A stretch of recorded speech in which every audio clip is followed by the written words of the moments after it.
Hello students, welcome to the Pole Science of Class 12 Arts, and today I will start with the same topic related to the topic of ASEAN.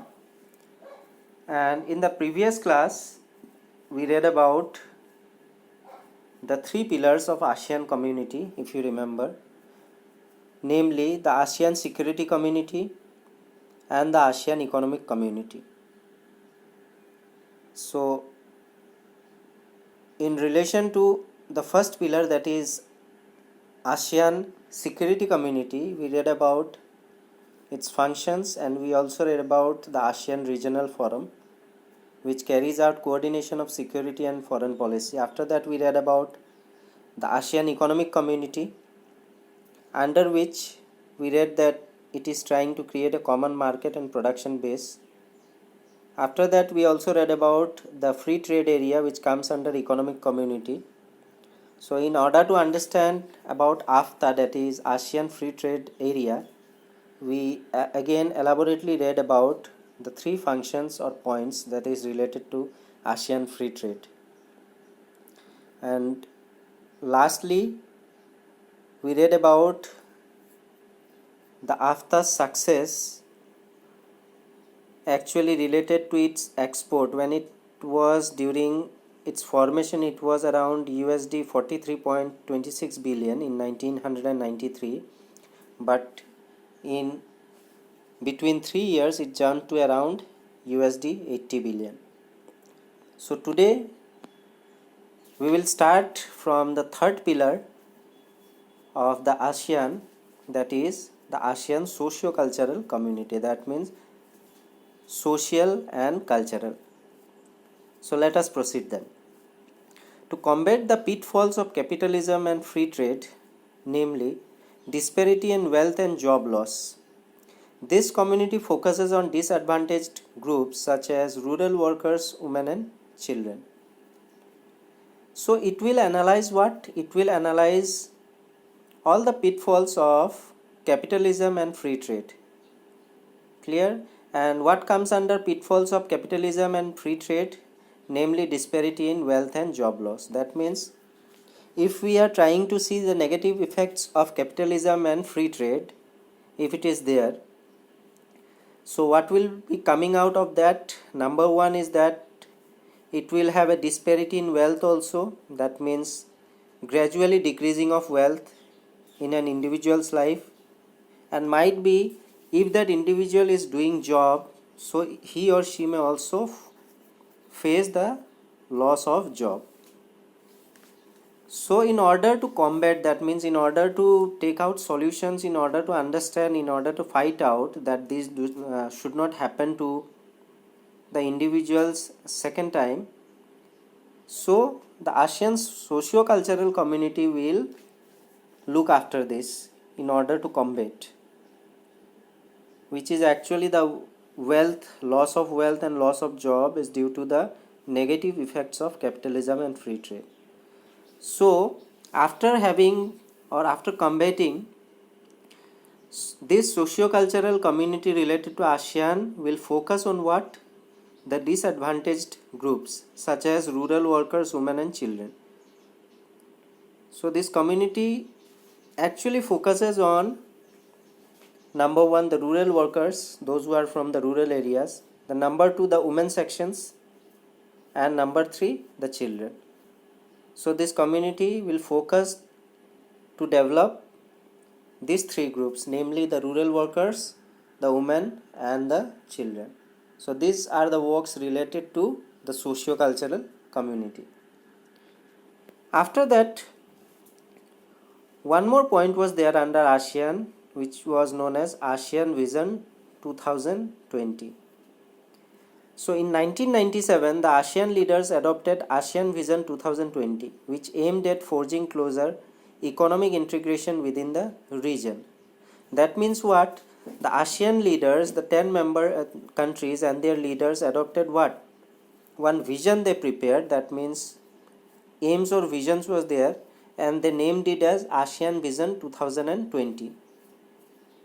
That means the year 2020 some vision was there, so they adopted ASEAN Vision 2020, which actually aimed at what? Forging closer economic integration within the region. That means whatever the economic integration is there, that must be forged more closely, that should come more closer in terms of economic integration, and that should be done where?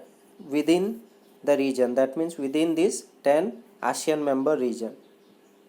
So this was actually related to the ASEAN Vision 2020. And if question comes that what is the aim of ASEAN Vision 2020, you should write that in order to forge closer economic integration, that means in order to do with the economic integration is a more closer way, that was actually done. That means ASEAN Vision 2020 was formed or adopted. And remember the adoption date, that was in the year 1997. Clear? After that, development of Trans-Asian Transportation Network consisting of major interstate highway and railway networks, principal ports and sea lanes for maritime traffic, inland waterway transport and major civil aviation links. So apart from aiming at forging closer economic integration within the region, their second vision regarding the ASEAN Vision 2020 was what? To develop Trans-Asian Transportation Network. That means they were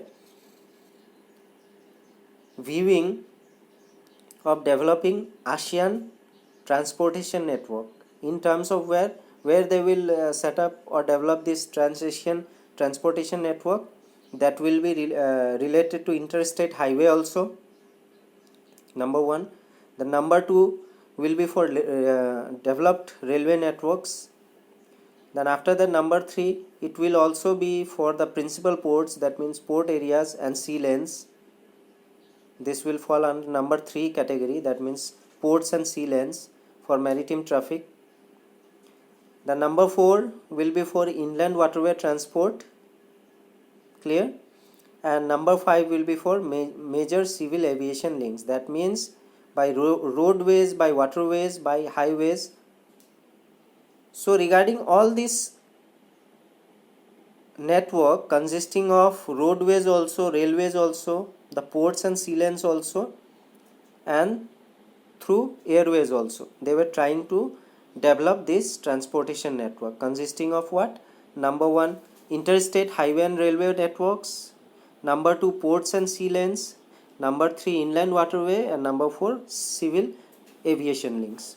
So under this ASEAN Vision 2020, they were aiming at this. Number 1 was economic integration, to bring closer economic integration within the region.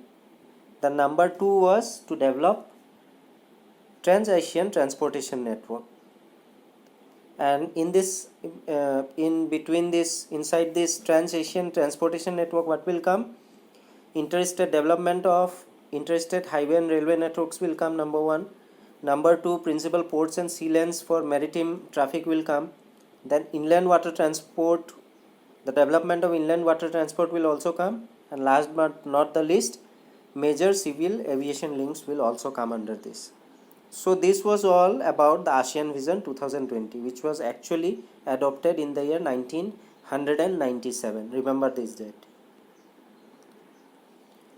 After that, external relations. That means apart from having the member states, suppose there are 10 member states, so they are maintaining a very cordial relation with each other. But apart from these 10 member states, they also need to maintain good relations with the countries that are not their member. So related to these external relations,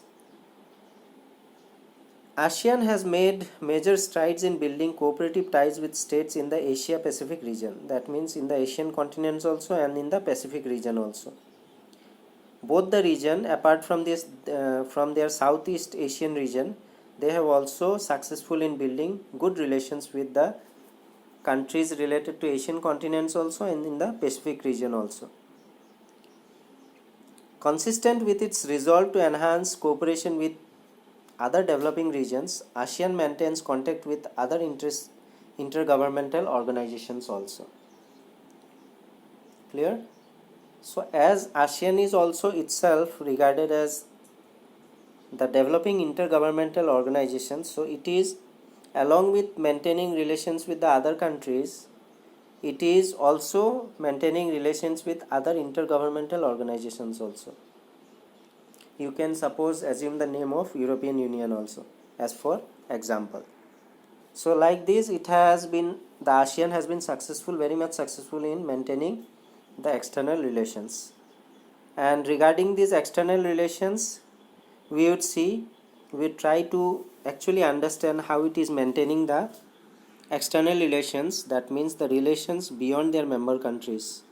As you can see here, these are the delegates or the leaders of the other countries which are not the member of ASEAN, but then also the ASEAN is very much successful in maintaining a good relations with all these countries.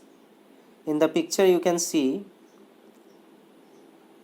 below the names of the leaders consisting, or they are from country like Australia, then Canada, then China, India is also there, Japan, European Union. As I have told you that European Union can also be assumed as another intergovernmental organization, then New Zealand, Republic of Korea, Russian Federation, United States of America.